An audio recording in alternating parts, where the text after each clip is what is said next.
Hello everyone and welcome to a new Outriders Endgame Pyromancer Anomaly power build.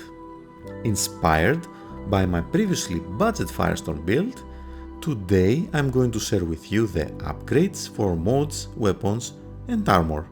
In case you missed my budget build video, feel free to check out the link in the description.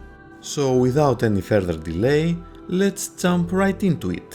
For the armor, we are going to use 3 pieces of the legendary Akari set, and depending on the number of enemies we hit with our flame wave, we will get a huge anomaly power boost accordingly. The helmet, the chest and the legs are the pieces that have anomaly power and useful tier 3 mods that work best for our build.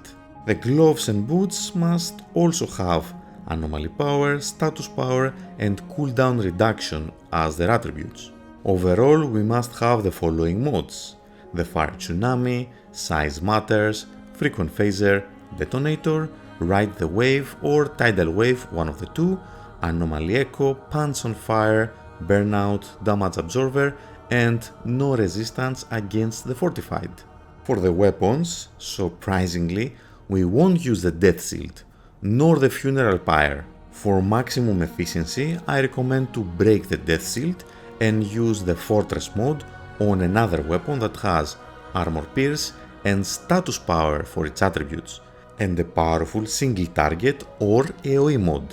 My first choice, and what I've been using so far, is the Heir to the Desert with the Fortress mode. In case you don't have it, there are some other legendary options to choose from, such as the Roaming Umbra, the Juggler that you can get from Diago, although it misses status power, it's still powerful, the Meatmager and the Spirit Hunter, but in worst case scenario you can effectively use an epic quality weapon that has Armor Pierce, status power and preferably skill life leads with a tier 2 single target mode such as the Death Chains or the Claymore, and apply the Fortress for the second mode. The reason I recommend on these weapon attributes is the no resistance against the 45 mode that has become one of my new additions and proved very powerful for the Firestorm build. This is how it works. Since we gain Armor Pierce from the final Firestorm perk every time we use a skill, plus the 30% extra Armor Pierce we'll gain from our weapon, will reach a total of 75%. Our Resistant Pierce is a 45% default gain from the final Firestorm perk, plus the boost we get from the no resistance against the 45 will reach a total of 82.5 resistant pierce, which is insanely good. For the secondary weapon, we do not want something similar, but there are two default choices, either the Guillotine or the Anemoy Shotgun. In either case, you will have two mods, Radiation Splash and Moaning Winds, so every time we reload our secondary weapon, we will deal a huge amount of AoE damage around us, plus inflict vulnerability. It's a perfect filler against very high health targets. For the sidearm, I don't have the time to include it in the rotation due to the low cooldowns of our skills, so feel free to either use vulnerable bullets or something like Moaning Winds or Radiation Splash to proc another AoE when reloading. Our skills are the Heat Wave, the newly buffed Phaser Beam and the Overheat. The cooldowns for everything is less than 6 seconds, but cannot go any lower due to our Helmet of the Akari that doesn't have a cooldown reduction attribute. The talents I use will appear on the background. Don't worry if you have missed something. There are timestamps on the video with the weapons, armor and spec, so feel free to visit those, take a screenshot and review them later in detail. Let's move on to our rotation. First and foremost, you have to make sure before you start a level that your secondary weapon was shot at least once, so you can reload it and proc your mods. We open with a Heat Wave to gain the anomaly power boost, buff ourselves while debuffing the enemies. We use the Overheat and immediately after that another Heat Wave to burn other enemies, preferably something with high health. We close up with our Phaser Beam and make sure it hits the high hit point targets while getting any smaller enemies in the background. If all the skills are on cooldown, we shoot with our primary weapon to proc the mod, move closer to an elite, and switch to trigger our secondary weapon mods. In order to demonstrate how to effectively use this technique, here is an example in slow motion.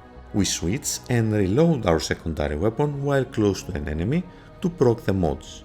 Before the reload is complete, we immediately switch back to our primary weapon, and in this case we either use a skill that is out of our cooldown or we fire our primary weapon. Make sure to switch to your primary weapon before the reload is complete, otherwise next time you have to use the combo you have to fire in between one shot and it can mess up your rotation a lot. Once you get used to it, you'll be able to do the switch and reload without a problem. So, why run this build, and what are the benefits compared to the others? First and foremost, the DPS was increased by a lot thanks to the buffed phaser beam, so we no longer lack the single target damage.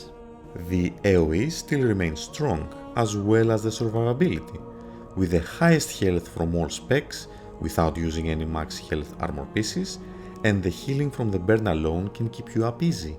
The armor boost in combination with the damage absorber mod will provide us with an around 76.5 physical damage reduction, tanking most enemy hits, although you can avoid many of them by shooting your skills behind cover. We don't have many disadvantages, but if I can think of a couple is the casting time of the phaser beam may not fit everyone's playstyle, and among all the other builds it's not the fastest.